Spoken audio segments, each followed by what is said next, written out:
Baik, kita akan mulai ya asatidah. Bismillahirrahmanirrahim. Assalamualaikum warahmatullahi wabarakatuh.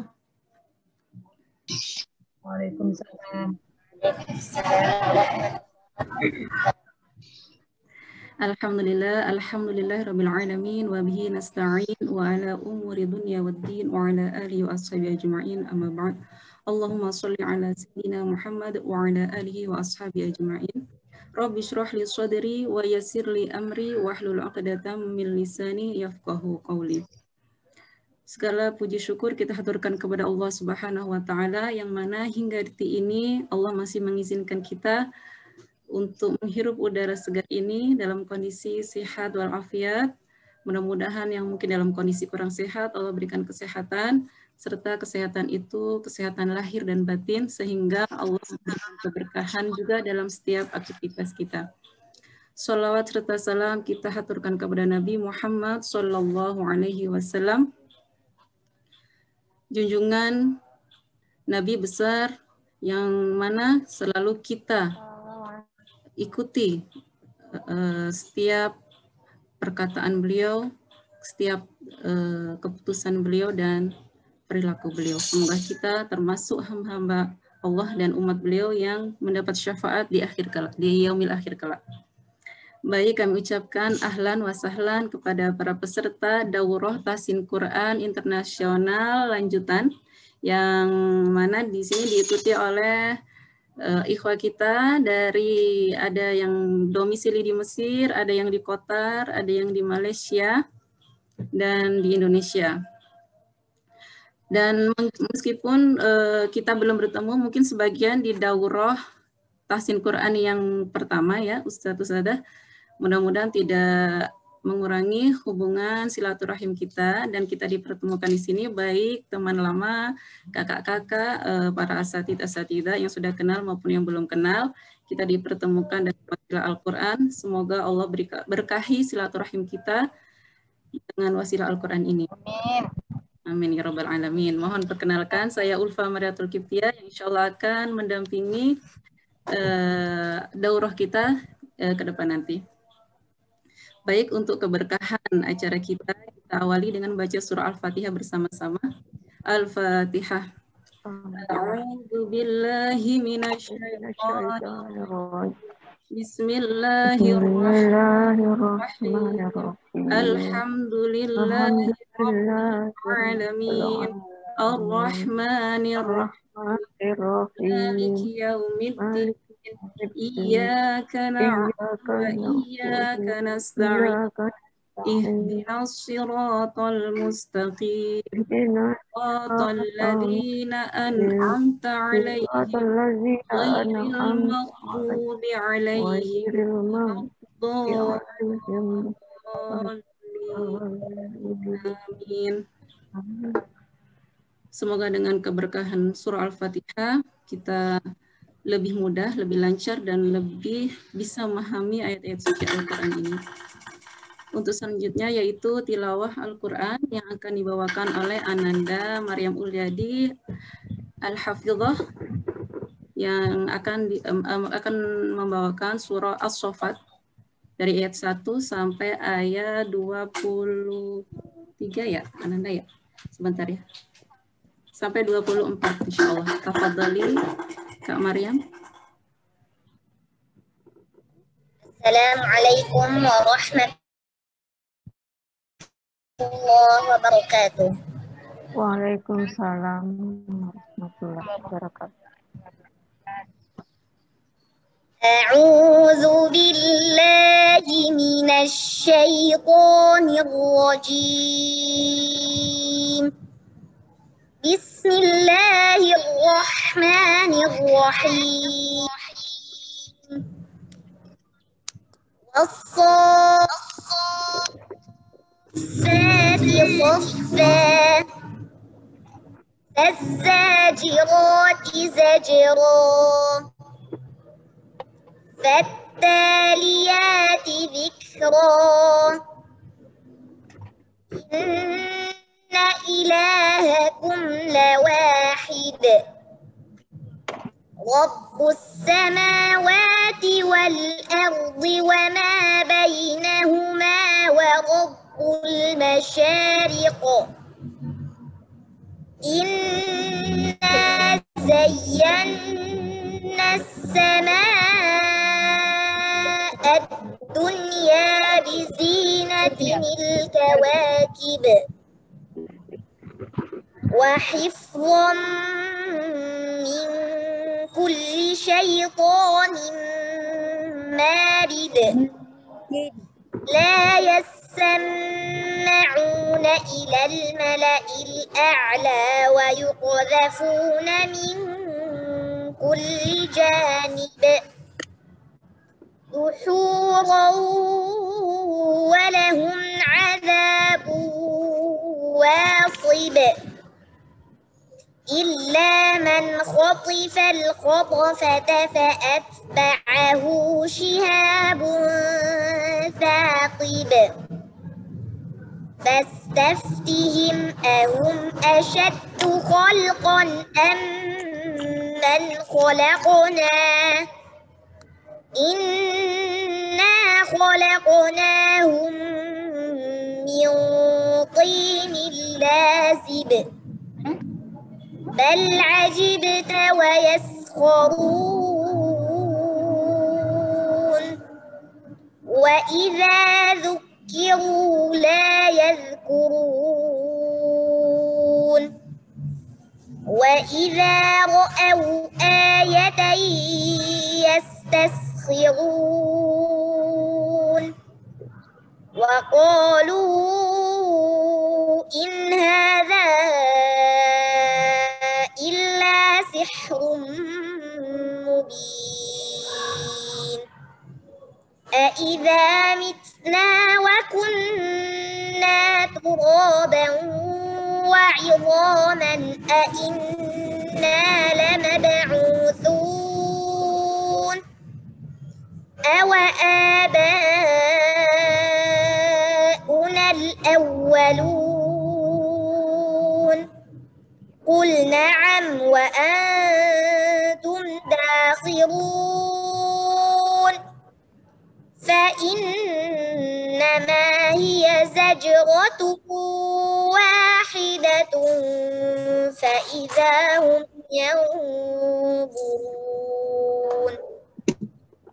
وقالوا يا ويلنا هذا يوم الدين هذا يوم الفصل الذي كنتم به تكذبون احشروا الذين ظلموا وأزواجهم وما كانوا يعبدون من دون الله فاهدوهم إلى صراط الجحيم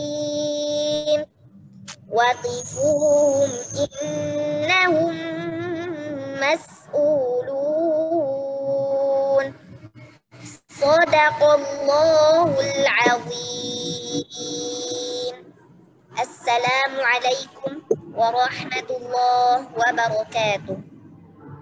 Waalaikumsalam warahmatullahi wabarakatuh.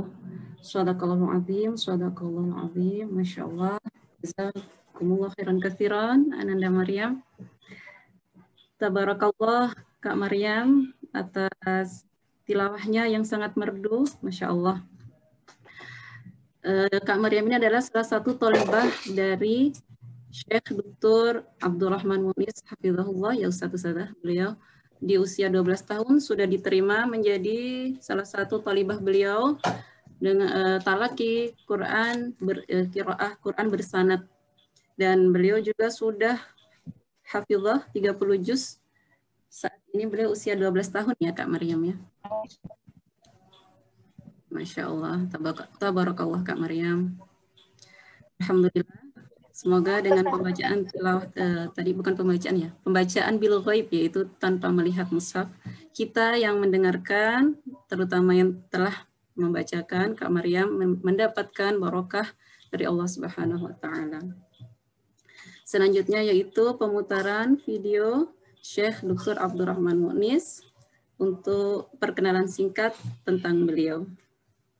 أعوذ بالله من الشيطان الرجيم بسم الله الرحمن الرحيم إذا السماء انشقت وأذنت لربها وحقت وإذا الأرض مدت وألقت ما فيها وتخلت وأذنت لربها وحقت يا أيها الإنسان إنك كادح إلى ربك كدحا فملاقيه فأما من أوتي كتابه بيمينه فسوف يحاسب حسابا يسيرا وينقلب إلى أهله مسرورا. Salihin salihat rahimakumullah. Kami ucapkan selamat bergabung dalam daurah tahsin Quran Markaz Quran El Hanif. Izinkan kami perkenalkan kepada para peserta profil pengisi kegiatan daurah ini. Beliau merupakan pelayan Quran berkebangsaan Mesir yang lahir pada 24 Ramadan 1404 Hijriah, bertepatan pada 24 Juni 1984 Masehi dengan status menikah.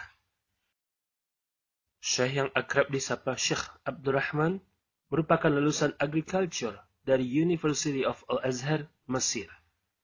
Beliau juga memiliki gelar master dalam bidang Quran dan Hadits dari University of Malaya, Malaysia. Dan saat ini sedang menempuh program doktoral juga dalam bidang Quran dan Hadits di kampus yang sama. Syekh Abdul Rahman menjadi pemegang sanad tahsin ke-30 jalur Hafiz Riwayat Asim yang diperoleh dari Grand Sheikh Said Ibrahim Babola. Beliau juga pemegang sanad tahsin ke-29 jalur Syu'bah dan Hafiz Riwayat Asim yang diperoleh dari Syekh Hisham. Syekh Mu'nis juga menulis buku yang mengkaji cara memperbaiki dan meningkatkan kualitas pembacaan Al-Quran yang berjudul Subul al-Salam fi Tajwid Khair al-Kalam. Selain menjadi pembicara di berbagai seminar, loka karya, dan kursus-kursus Al-Quran skala internasional, beliau saat ini menjadi pengajar di University of Malaya dan imam Masjid Al-Mukarramah di Kuala Lumpur, Malaysia. Selain cakap berbahasa Arab, beliau juga fasih berbahasa Melayu, Indonesia, dan bahasa Inggris. Para peserta yang kami muliakan, kami hadirkan dalam forum yang semoga Allah berkahi. Inilah Syekh Abdurrahman Mu'nis Muhammad Radun. Alhamdulillah, itu profil singkat tentang Syekh Dr. Abdurrahman Mu'nis. Ketika membuat profilnya, beliau masih berstatus belajar S3, tapi sekarang alhamdulillah beliau sudah menyelesaikan program doktornya di tahun 2021 ini, jadi sekarang beliau sudah doktor. Baik. Syekh Dr. Abdurrahman Mu'nis Al-Hafidz sudah hadir bersama kita. Ahlan wa sahlan ya Syekh. أهلا وسهلا ومرحبا بك يا أستاذة ألفة. Belum terdengar ya Syekh. Suara saya oke? Terdengar? Baik, خلاص. Ya.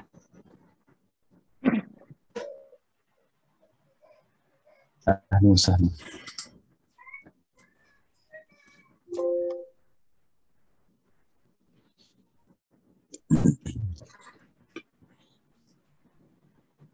Naam ya Syekh, ahlan wa sahlan bi hudurikum. Insyaallah al-waqtu iyakum. Insyaallah. الحمد لله رب العالمين والعاقبة للمتقين ولا عدوان إلا على الظالمين والصلاة والسلام على أشرف الخلق أجمعين سيدنا محمد اللهم صل وسلم وبارك عليه وعلى آله وأصحابه وسلم تسليما كثيرا. اللهم ارحمنا بالقرآن العظيم واجعله لنا إماما ونورا وهدى ورحمة.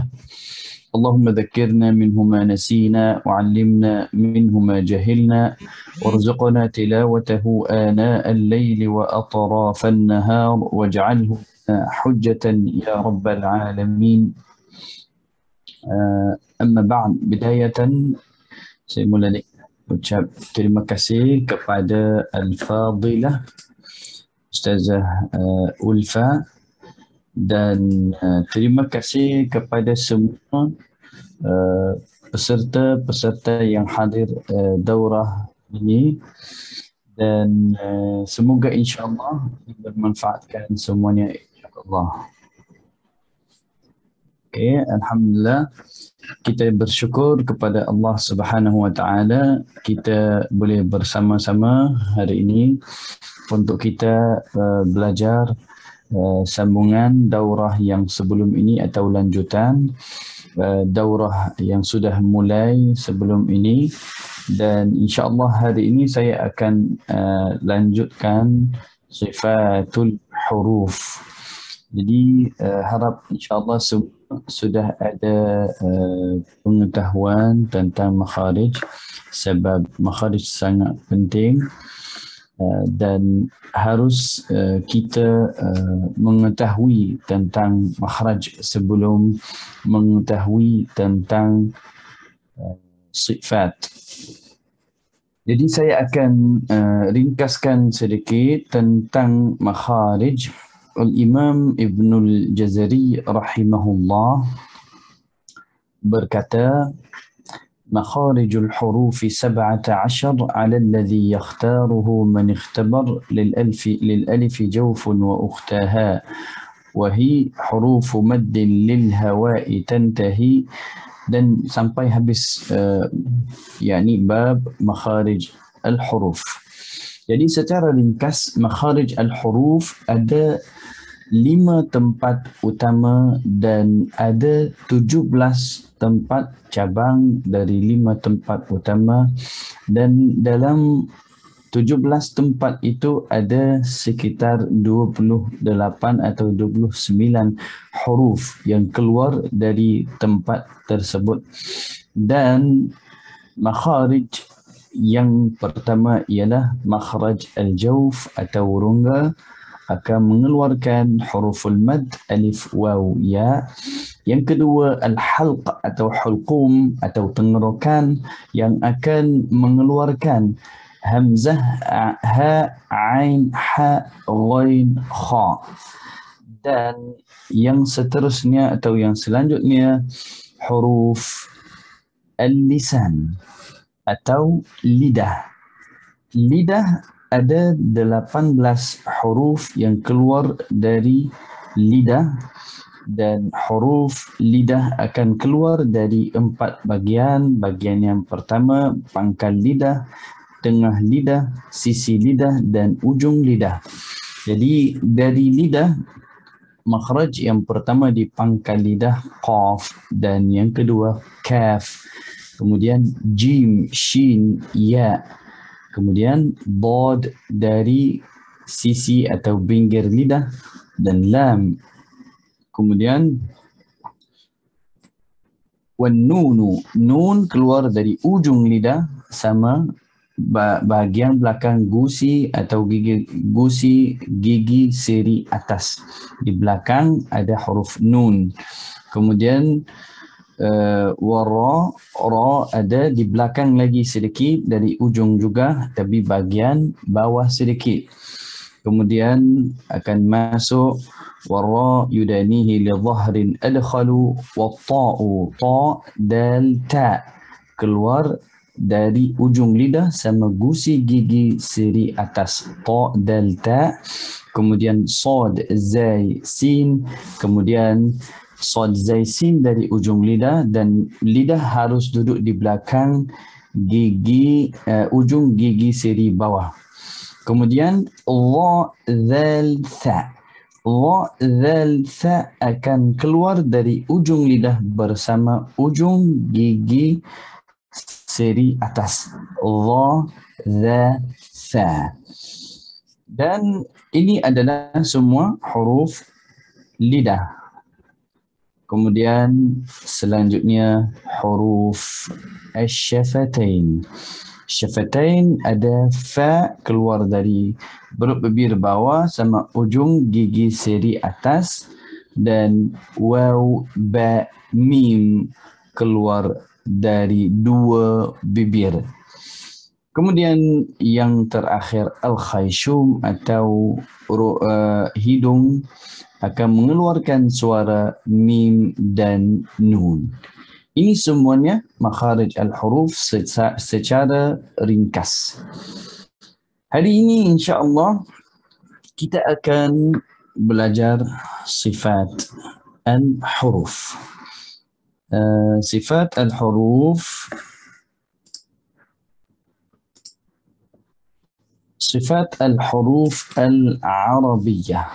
Saya mohon maaf tidak ada terjemahan ke bahasa Indonesia. Jadi insya-Allah saya akan jelaskan sedikit, dan saya galakkan semua untuk mengetahui nama-nama sifat dengan bahasa Arab. Tidak perlu hafal sifat dengan bahasa Indonesia. Lebih afdal. Mami, tolong Bunda dong. Okey. Caranya. Maaf, boleh di mute. Bunda pengen pakai. Jadi Nggak bisa ke sini, Mi. Caranya gimana sih?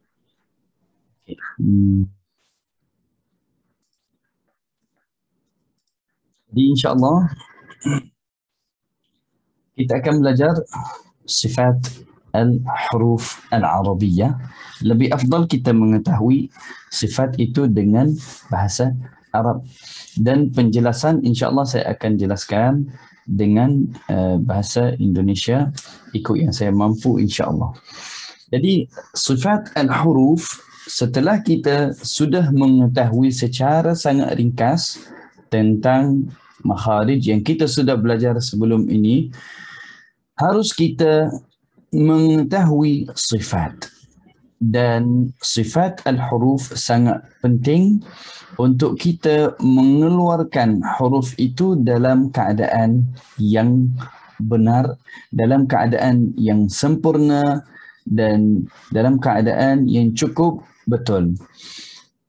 Jadi insya-Allah kita akan belajar hari ini al-maqsud, apa maksud sifat al-huruf, dan bagian-bagian sifatul huruf, dan kita akan belajar satu persatu secara ringkas untuk insya-Allah selesaikan dalam masa yang tentukan oleh Ustazah Ulfa.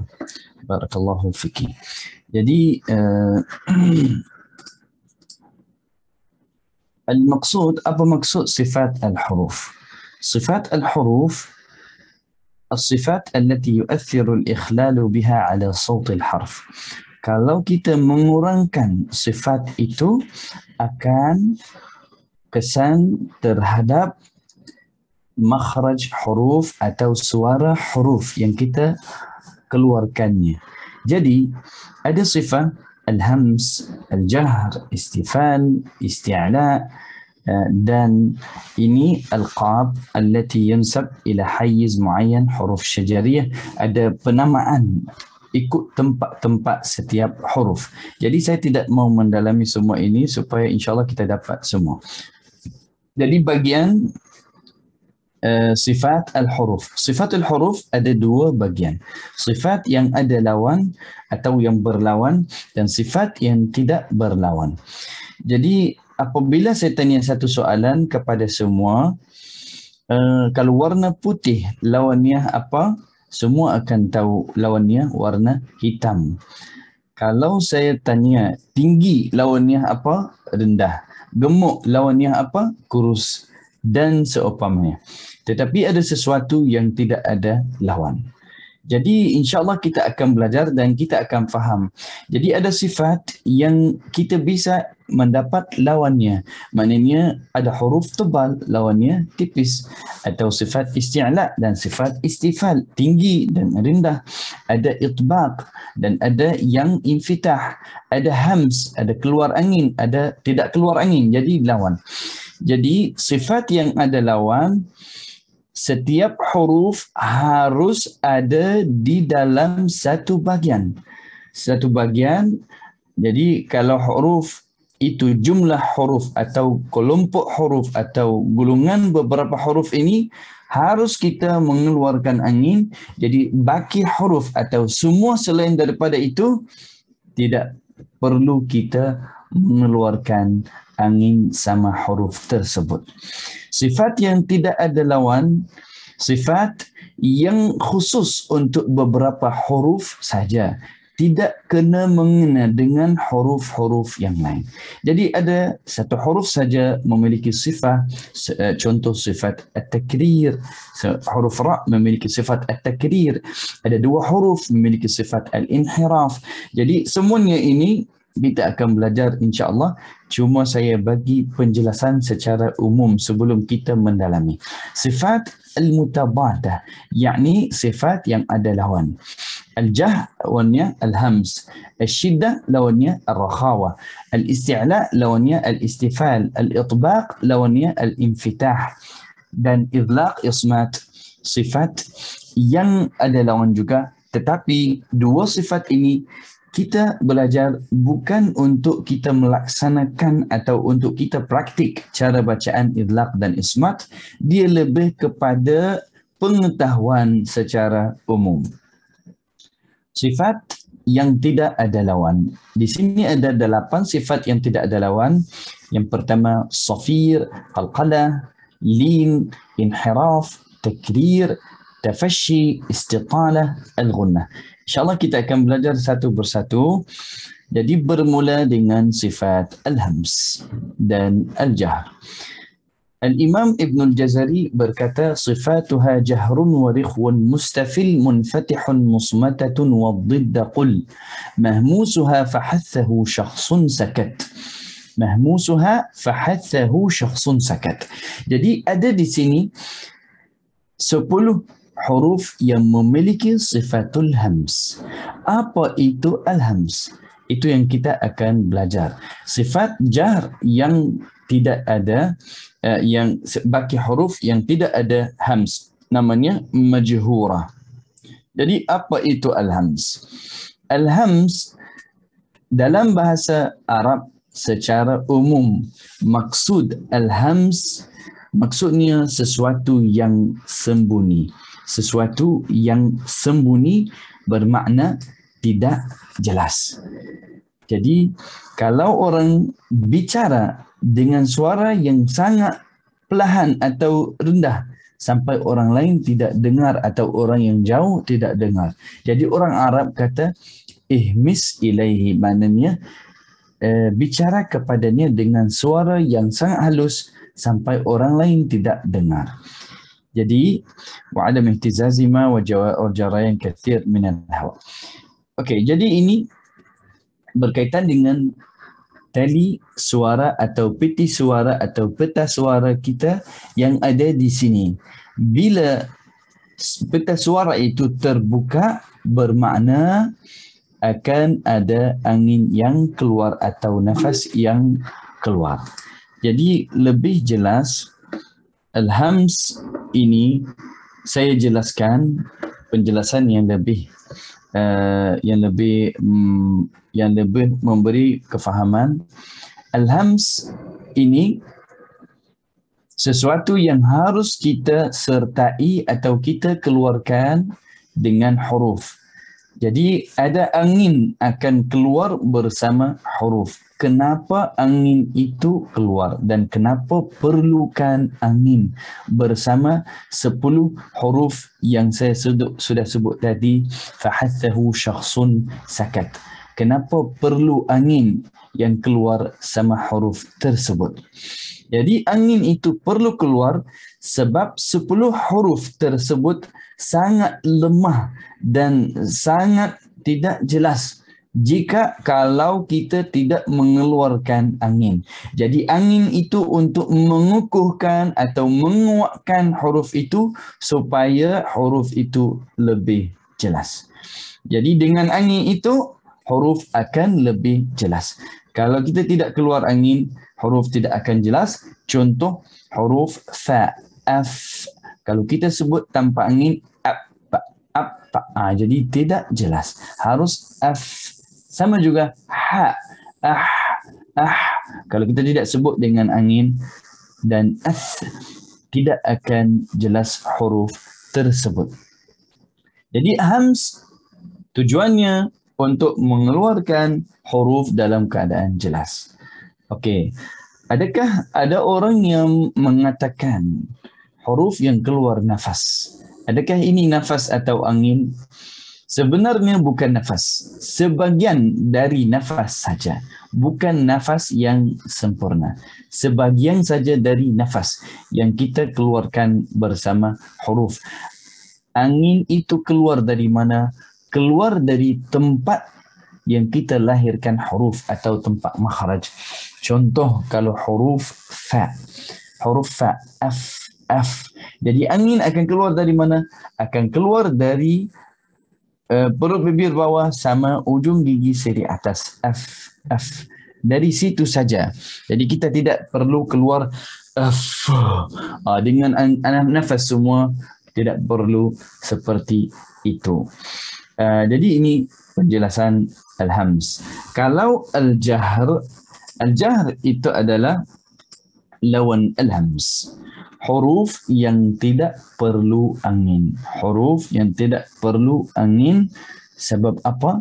Sebab huruf itu sudah cukup jelas. Huruf jahr. Al-jahr wuduh. Yani jelas. Fi sam' natijat tadam. Jadi peta suara kebanyakan dalam huruf yang al-jahr ini tertutup. Contoh huruf a atau huruf al dan lain-lain. Semuanya suara sudah jelas, sebab itu tidak perlu angin yang kita keluarkan bersama huruf tersebut. Dan ini bandingan di antara dua-dua. Okey, ini sifat al-hams. Selanjutnya sifat asyiddah wal-rakhawah wal-bainiyah. Asyiddah, kalau dalam bahasa Arab ada maksud, apa maksud asyiddah, ar-rakhawah ada maksud, al-bainiyah ada maksud. Ada 8 huruf yang memiliki sifat asyiddah. Dan selain daripada itu, 2, yang pertama ialah ar-rakhawah, yang kedua at-tawassut atau al-bainiyah. Jadi ada huruf yang syiddah, ada huruf yang rakhawah, dan ada di antara dua-dua ada sifat al-bainiyah atau at-tawassut. Huruf asyiddah ajid qatim bakat, huruf al-bainiyah atau at-tawassut lin umar, dan ar-rakhawah ada huruf yang memiliki sifat ar-rakhawah, semua huruf selain daripada syiddah dan at-tawassut. Jadi asyiddah apa maksudnya? Asyiddah berkaitan dengan suara. Hiya inhibas jarayan as-saut 'inda an-nutq bil harf. Inhibas bermakna suara akan tertahan atau kita tidak boleh melanjutkan suara ketika menyebut huruf al-syiddah. Jadi suara kita akan terhenti atau singkat, kita tidak boleh, tidak bisa untuk melanjutkan. Hiya inhibas jarayan as-saut inda nutq bil harf. Natijat ghalq al-makhraj. Jadi makhraj akan tertutup. Huruf asyiddah ajid qatin bakat. Kita cuba huruf hamzah. Bila sebut hamzah a, jadi kita tidak bisa untuk melanjutkan. Dan huruf ba, ab, dan seumpamanya. Semua huruf asyiddah seperti ini, suaranya sangat singkat dan kita tidak boleh atau tidak bisa melanjutkan. Al-huruf asyadidah ajid qatin bakat. Dan di sini ada sedikit perhatian berkaitan dengan huruf asyiddah yang ada hams, kaf dan ta. Jadi di antara dua harus kita baca pertengahan. Kalau terlalu lebih kepada syiddah, akan hilang huruf itu, kita tidak akan dengar. Kalau lebih kepada hams akan juga kurang jelas. Jadi kaf dan ta harus kita pastikan angin tidak banyak yang keluar sama dua huruf ini. Jadi kita akan sebut ak, ak dan at. Seperti ini. Tidak perlu ak dan ats. Ada orang sebut seperti ini. Semua ini kurang tepat. Jadi jangan baca idza sama'un syaqqat. Ini sudah berlebihan dan akan melahirkan huruf yang tidak ada dalam bacaan. Intilaq as-saut, yang ini contoh untuk huruf syiddah dan huruf rakhawa. Huruf syiddah dan huruf rakhawa. Jadi bila sebut ar-rakhawa, rakhawa dalam bahasa jarayan, sesuatu yang mengalir atau mudah untuk kita, yang longgar, tidak ketat atau tidak keras.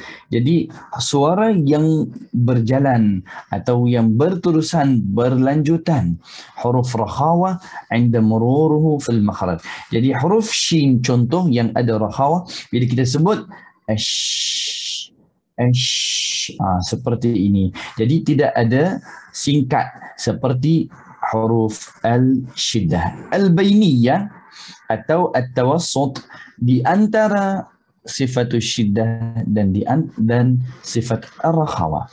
Ya, jarayan juz'i, suara akan kita bisa melanjutkan tetapi sedikit, tidak banyak. Dan di sini ada perhatian kepada semua. Jadi alhamdulillah saya sudah lama mengajar Al-Quran kepada semua. Jadi saya lihat banyak orang yang pantul atau melantunkan huruf at-tawassut atau huruf al-bainiyah. Lin Umar wa baina rikhwin wa syadidi lin Umar. Itu kata al-Imam Ibnul Jazari, wa baina rikhwin wa syadidi lin Umar. Jadi lin Umar harus kita pastikan lam, nun, ain, mim, ra, harus kita pastikan memberi suara yang sedikit panjang, yang sedikit sesuai untuk kita menjelaskan 5 huruf tersebut. Jadi bila kita baca Alhamdulillahi Rabbil Alamin, jangan baca alhamdu. Bila alhamdu, jadi sudah kita pantulkan, sedangkan tidak ada pantul. Alhamdulillah. Dan juga nun, siratal ladzina an'amta alaihim. An'amta, jangan baca siratal ladzina an'amta alaihim. An'amta salah, bukan an'amta, an'amta. Bukan kita baca 2 harakat, tetapi kita tahan sedikit supaya huruf itu lebih jelas. Siratal ladzina an'amta alaihim. Jadi kesalahan ini berlaku sebab apa? Sebab orang yang baca, dia cepat turun ujung lidah dari atas, padahal dia sedang mengeluarkan suara. Apabila lidah kita bergerak sekaligus dengan suara, akan jadi apa? Akan jadi kesalahan yang kita tidak mau. Jadi pastikan kita baca dengan perlahan tanpa kita buat seperti yang saya sebut tadi. Okey. Bagaimana Ustazah Ulfa, masa yang diberi berapa lama? InsyaAllah masih bisa lanjut ya Syekh. Sampai jam berapa? Sampai jam 14.30 Syekh. Nanti untuk pertanyaan dan mungkin ada yang mau mencoba. Seperti itu Syekh.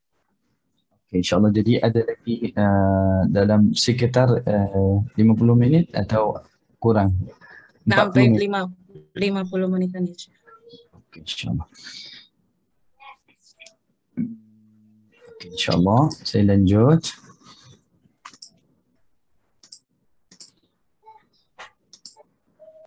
Okey, insyaAllah. Jadi yang saya mau lanjut berkaitan dengan bainiyah, pastikan kita tidak baca dengan cepat sampai melantunkan atau baca huruf dengan pantul yang tidak ada bersama 5 huruf tersebut lin umar. Ini sebagai contoh saja saya bagi kepada semua, dan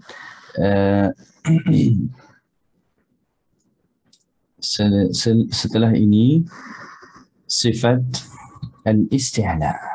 Jadi kita sudah tahu hams, rakha hams dan jah berkaitan dengan angin, syiddah, tawassut, rakhawa berkaitan dengan suara. Sekarang isti'la, istifal. Al-isti'la berkaitan dengan keadaan mulut kita, suara kita ketika kita menyebut huruf. Istifal juga. Jadi ada huruf isti'la, ada huruf istifal.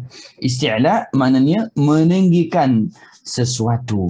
Kalau di sini meninggikan suara. Apabila kita menyebut huruf, ada 7 huruf yang memiliki sifatul isti'la dan panggil musta'liyah. Khussadah, tinqil.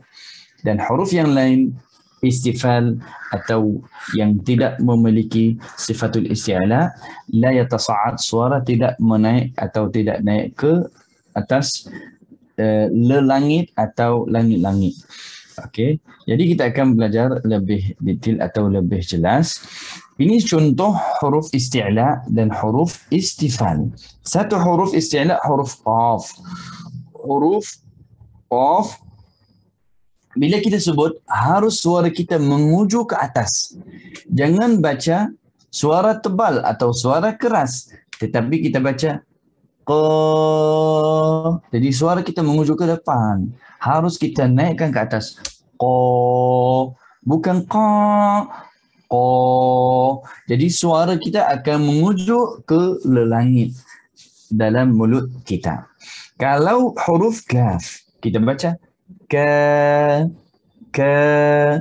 Jadi suara akan ke depan. Kalau saya cuba menaikkan suara ketika menyebut huruf kaf, akan tebal juga, akan jadi ka. Sudah tebal sebab apa? Suara naik ke atas. Jadi tak perlu kita naikkan suara ke atas. Okey. Yang seterusnya at-tafkhim. Kita akan belajar hari ini juga insya-Allah at-tafkhim wa tarqiq. Sebelum kita masuk sifat al-itbaq, al-infitah dan lain-lain, harus kita belajar sedikit tentang at-tafkhim atau tarqiq. Sebab tafkhim wa tarqiq ini sangat berkaitan dengan al-isti'la dan al-istifal. At-tafkhim, at-ta'zim, membesarkan sesuatu. Jadi dalam tajwid, apa maksud tafkhim? Dalam tajwid maksudnya huwa simanun ya'tari al-harf yamtali'u al-fam. Jadi suara akan menjadi lebih tebal atau lebih keras atau lebih kuat ketika kita menyebut satu huruf, dan harus kita naikkan ke atas, dan mulut kita akan sama seperti gua atau ruang yang kosong. Dari situ akan melahirkan huruf yang lebih tebal, lebih kuat, mustahaq al-harf, dan harus kita baca seperti itu. Jadi contohnya qa yang saya sudah sebut tadi. Okey, selanjutnya at-tarqiq. Lawan at-tarqiq lawan at-tafkhim at-tarqiq. Jadi at-tarqiq huwa nuhul maknanya huruf itu akan lemah dan lebih tidak suara lebih ke atas, lebih ke depan. Fala yamtali'ul famu. Jadi suara akan keluar ke depan, jadi mulut kita tidak akan ada tempat untuk kita penuhkan dengan suara. Jadi suara akan ke depan, jadi itu adalah istifal. Contoh huruf kaf, sebab kita langsung keluar suara dari mulut, sebab itu tidak akan suara besar, akan suara kecil. Seperti kalau saya keluar suara yang sama, bila saya letak tangan seperti ini dan sebut apa-apa, suara berbeza. Kalau saya buka tangan, suara sudah lain. Sebab apa? Tidak ada ruang yang akan membesarkan suara. Sama juga bila kita sebut huruf yang tipis, jadi tak ada ruang untuk membesarkan suara. Jadi harus kita langsung keluar suara dari mulut, jangan naikkan ke atas. Dari situ akan menjadi huruf lebih tipis.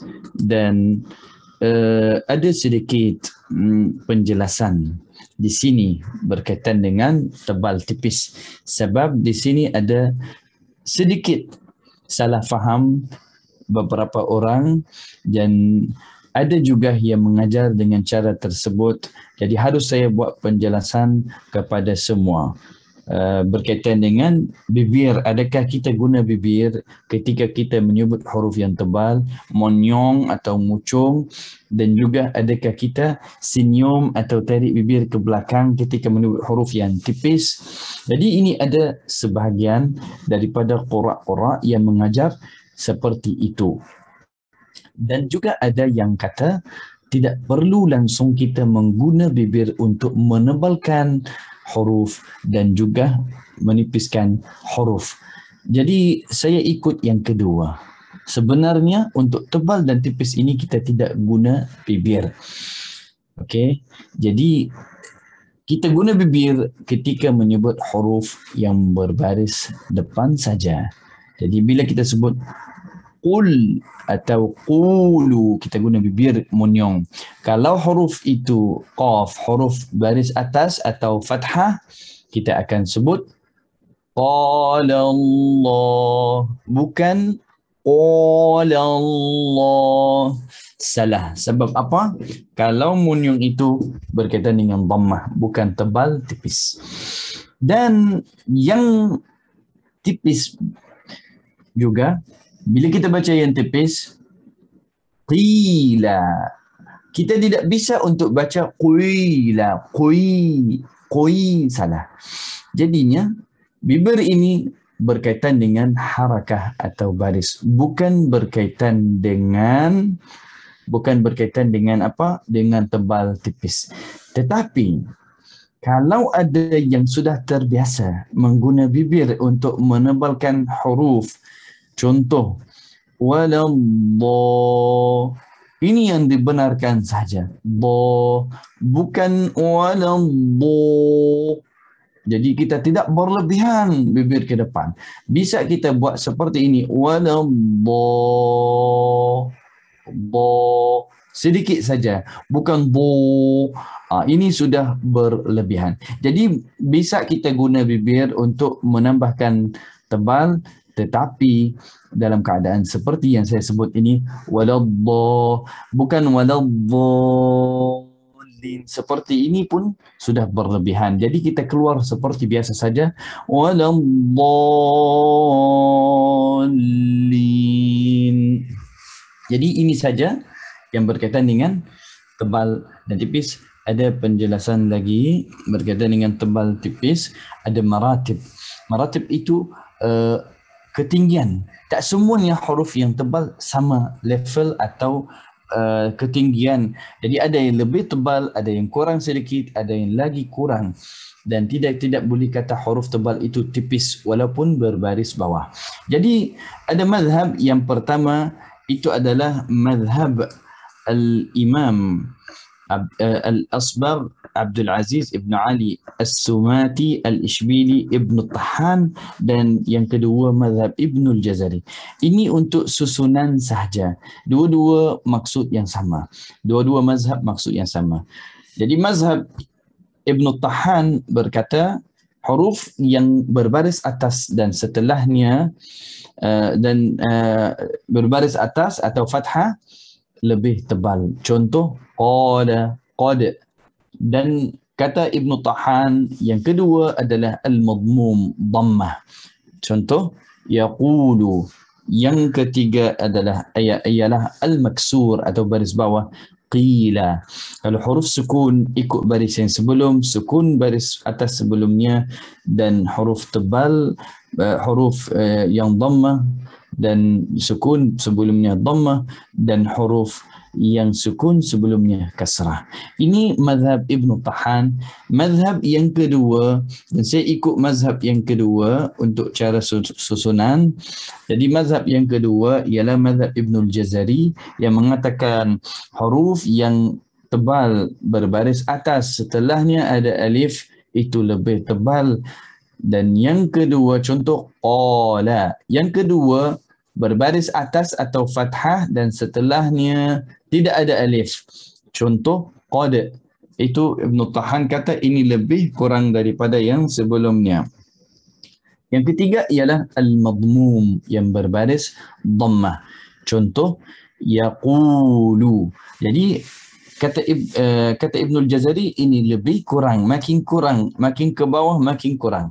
Jadi as-sakin yang keempat dan yang kelima ialah yang kasrah atau baris bawah dan setelahnya ada ya.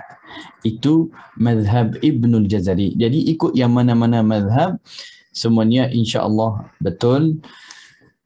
Jadi huruf al-Arabiyah dari segi tebal tipis, huruf al-Arabiyah ada 3 golongan. Dari 2 ada 3. Huruf yang sentiasa tebal, huruf kadang-kadang tebal dan kadang-kadang tipis, dan huruf sentiasa tipis. Huruf yang sentiasa tebal ialah khussadawtin qidh, dan huruf yang kadang-kadang tebal dan kadang-kadang tipis alif al-mad dan lam dan ra. Lam nama Allah atau Allahumma. Selain daripada 2 ini semuanya tipis. Hukum al-alif. Kita belajar yang kadang-kadang tebal, kadang-kadang tipis. Alif al-mad ikut yang sebelumnya. Khalidina wal qaimina waladdallin. Ini tebal sebab huruf yang sebelumnya tebal. Dan yang tarqiq atau tipis sebelumnya tarqiq, contoh iyyaka minas sama'an nas. Ini semua tipis. Syakl al-lisan atau keadaan lidah kalau kita baca yang tebal, harus lidah seperti gambar yang saya sudah tunjuk semua, dan kalau tipis lidah kita akan di bawah. Okey.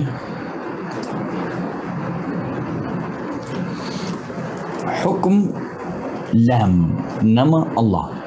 Lam nama Allah. Jadi kalau alif al-mad ikut huruf yang sebelum. Kalau huruf yang sebelum tebal, alif al-mad akan tebal. Kalau huruf yang sebelum tipis, alif al-mad akan tipis. Seperti ini, iyyaka, yakni tipis. Jadi harus alif tipis juga. Kalau di sini khalidina wal qaimina, huruf semua tebal. Sebab itu kita tebalkan alif. Selanjutnya ini lam nama Allah. Huwa Allah, tebal. Sayu'tina Allah. Sebelumnya baris atas tebal. Sebelumnya dhammah tebal juga. Wa idh qalu Allahum, bukan idh qalu Allahumma. Wa dhkuru Allah. Dan hukum lam yang tipis. Sebelumnya kasrah sahaja. Bismillah. Afillahi syak. Ini semua tipis. Qulillahumma malikal mulk. Semuanya ini tipis. Okey. Jadi ini lam tipis dan lam tebal. Sama seperti yang saya sudah tunjuk tadi gambar untuk, tapi ini ada beda sedikit sebab makhraj lam dari ujung lidah bersama belakang sikit gusi gigi siri atas. Hukum ra. Jadi alif kita sudah belajar dan kita sudah belajar juga lam nama Allah atau Allahumma. Sekarang ra. Ra Kalau kita mau mengetahui adakah ra itu tebal atau tipis, harus kita lihat keadaan ra itu. Keadaan ra, jadi ra kadang-kadang tebal dalam 8 keadaan dan tipis dalam 4 keadaan, dan ada 2 tempat lebih daripada 2 yang dibenarkan, atau ada 2 wajah kita bisa tebalkan atau tipiskan. Jadi bila ra tebal, kalau ra itu berbaris atas atau fathah, contoh Ramadan. Dan yang kedua, ra itu sukun tapi sebelumnya fathah. Maryam, jangan baca Maryam. Maryam. Yang ketiga, ra akan tebal juga apabila ra itu sukun dan sebelumnya sukun juga, dan sebelum sukun tersebut ada fathah atau baris atas. Semuanya ini akan tebal juga. Wal asr, kalau kita berhenti, kalau kita lanjut harus ikut keadaan yang asal atau ra itu bagaimana keadaannya. Yang keempat, ra madmumah harus tebal juga. Kafaru, bukan kafaru, kafaru. Jadi di situ ra akan tebal juga. Ra akan tebal. Yang kelima, keadaan yang kelima, kalau sukun sebelumnya dhammah. Al-Quran. Dan juga yang keenam, ra sukun sebelumnya sukun, sebelum sukun itu ada dhammah. Tapi kalau kita berhenti, kalau kita lanjut ikut baris yang asal. Khusru, khusru. Jadi harus kita baca seperti itu. Yang ketujuh ialah ra yang ada yang sukun sebelumnya ada kasrah aridah, malfudhah atau muqaddarah. Nah, irji'u alladhi irtada. Jadi dua-dua ini ra akan tebal sebab kasrah itu aridah. Dan kalau dalam satu kalimah atau dua harus kita tebalkan juga. Keadaan yang ke-8 ialah ada sedikit pengecualian daripada perkataan-perkataan Al-Quran. Ada 5 perkataan yang ada pengecualian, dan pengecualian itu sebab ada huruf isti'la setelah huruf ra yang tebal. Jadi kita ra yang sukun. Wa irsada, qirtas, firqah, dan labil mirsad, dan mirsada. Ada 5 perkataan ini harus kita tebalkan ra walaupun sukun dan sebelumnya kasrah. Ini pengecualian. Ra yang tipis. Ra yang tipis ada 4 keadaan. Yang pertama sukun, yang kedua sukun, yang pertama kasrah, asalnya kasrah, yang kedua sukun dan sebelumnya ada kasrah, dan sukun sebelumnya sukun, sebelum sukun itu ada kasrah. Semuanya ini tipis. Karim, rih, fir'aun, hijr, qadir, sebab ada ya sebelumnya. Dan yang keempat ialah subiqat biya. Jadi kita baca khair, la dhair. Semuanya ini ra sukun tipis sebab ada sebelumnya huruf ya atau apa-apa yang contoh yang saya sudah jelaskan. Ini yang dibenarkan untuk 2. Wal khulfu fi firqin li kasrin yujadu wa akhfi takriran idza tushaddadu. Jadi firq boleh kita tebalkan atau tipiskan. Kenapa firq saja? Sebab firq ini memang sukun dan sebelumnya ada kasrah. Tetapi ada huruf isti'la setelahnya. Tetapi huruf isti'la tersebut tidak memiliki baris atas. Sebab itu barisnya bawah. Sebab itu Al-Mujazari kata wal khulfu fi firqin li kasrin yujadu. Sebab ada qaf itu kasrah. Jadi dibenarkan dua-dua dan dua-dua betul, tidak ada yang lebih afdal. Perkataan Misr wal Qitr bisa kita tebalkan dan bisa kita tipiskan ikut yang mana kita mau. Apabila kita berhenti saja, kalau kita lanjut Misr akan tebal dan al-qitr akan lanjut tipis. Dan lebih afdal kalau kita berhenti Misr itu tebal, dan lebih afdal kalau kita baca al-qitr baca tipis. Okey. Ini ra tebal dan ini ra tipis. Gambarnya sudah semua nampak. Jadi harus lidah kita lebih ke atas ketika kita baca, ketika kita baca yang tebal, dan lidah kita lebih ke bawah kalau kita baca yang tipis. Sudah habis at-tafkhim wa tarqiq. Jadi at-tafkhim wa tarqiq sudah habis, kita lanjut al-itbaq wal infitah. Al-itbaq wal infitah dia sama saja dengan tafkhim tarqiq, tetapi ada beza sedikit. Kalau al-itbaq dan al-infitah ini berkaitan dengan ruang yang kita mengeluarkan, ruang yang kita guna untuk mengeluarkan satu huruf. Kalau huruf al-itbaq, ruang itu lebih sempit, ruang mulut kita lebih sempit. Jadi inda nutq baina lisan wal hanak al-a'la. Tetapi kalau yang infitah, ruang tidak sempit. Jadi contoh, kalau kita baca huruf wa, jadi seperti yang gambar ada, ruang yang keluarkan itu sempit. Sebab itu huruf itbaq akan ekstra tebal. Jadi kita sebut wa, bukan dha. Itu sudah kurang sempit. Dan al-harf al-munfatih min haythu inhisar as-saut, al-huruf infitah seperti ini. Jadi akan suara lebih keluar dari ruang yang lebih luas. Contoh sya atau shi. Jadi ruang itu akan lebih luas sebab suara menuju ke depan, kebanyakan huruf infitah. Okey, jadi kalau qaf dia lebih luas, sebab itu tidak ada sifat al-itbaq, al-infitah. Okey. Sudah habis sifat yang ada lawan, dan di sini saya mau bagi tahu tadi ada sifat al-idlaq wal ismat. Al-Imam Ibn al-Jazari berkata wa farra min lubbil huruful mudlaqah.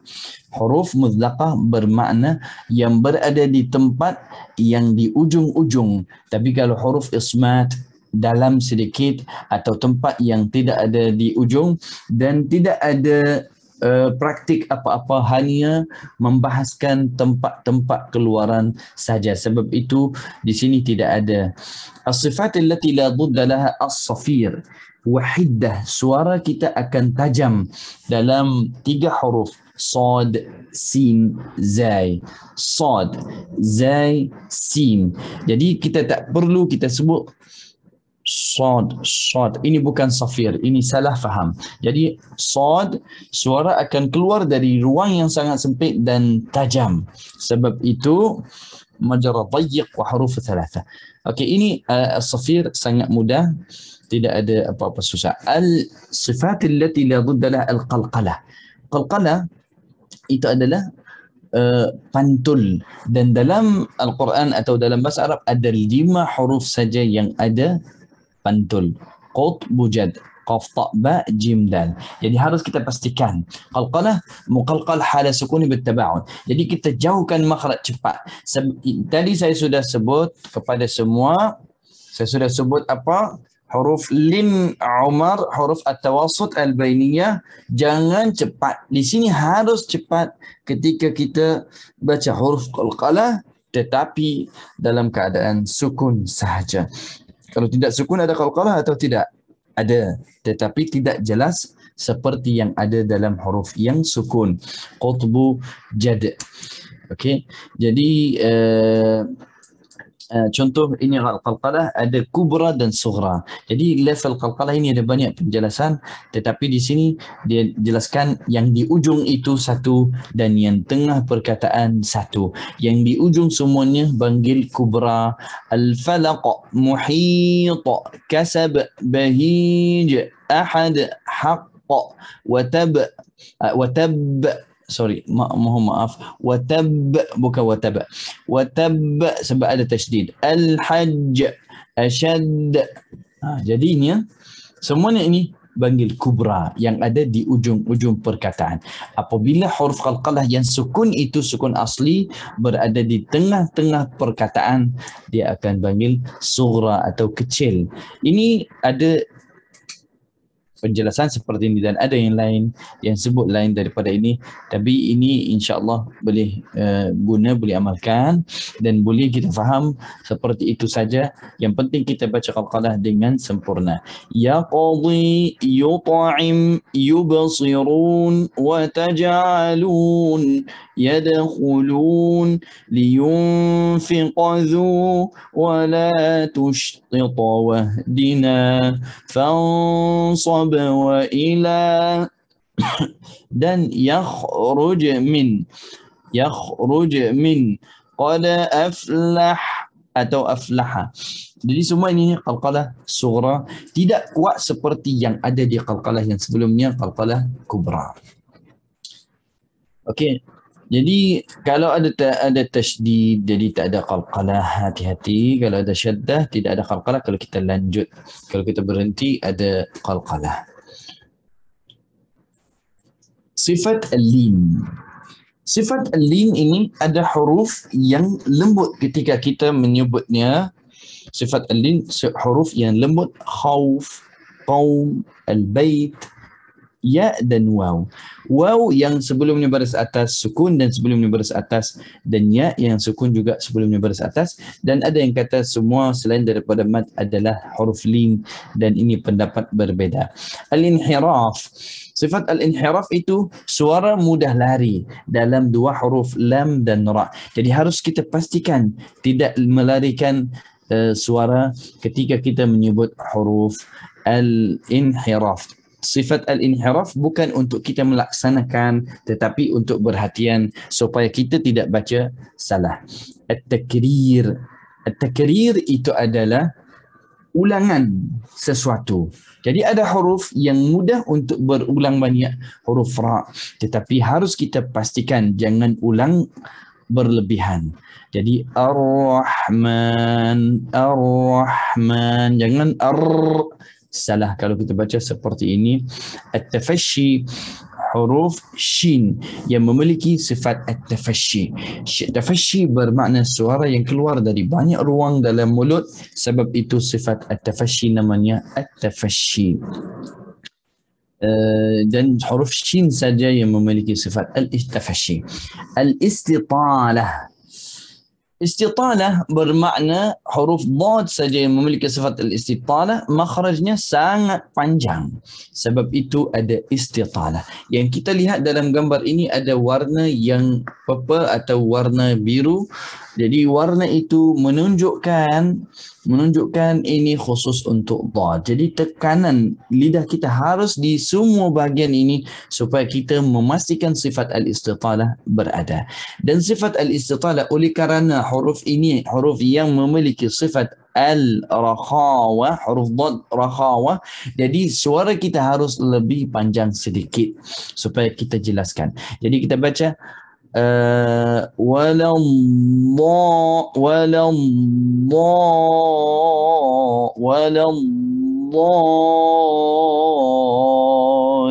waladdallin. Pastikan jangan baca ad. Ini huruf al-istitalah, huruf dad saja. Gunnah akan keluar dari hidung dan ini khusus untuk nun dan mim sahaja. Harus kita pastikan nun dan mim kita baca. Ini semua sifat. Dan bagaimana cara untuk kita mengeluarkan sifat satu huruf? Bagaimana cara untuk kita mengeluarkan sifat satu huruf? Caranya kita cari dulu di sifat yang ada lawan. Kita akan jumpa sekurang-kurangnya setiap huruf ada 5 sifat dan selebih-lebihnya ada 7 sifat. Jadi setiap huruf memiliki dari 5 sampai 7 sifat. Sampai kita jumpa semua sifat satu huruf dan harus kita melaksanakan semua yang betul yang berkaitan dengan sifat. Jadi alhamdulillah kita sudah selesai dengan sangat ringkas juga sifat al-huruf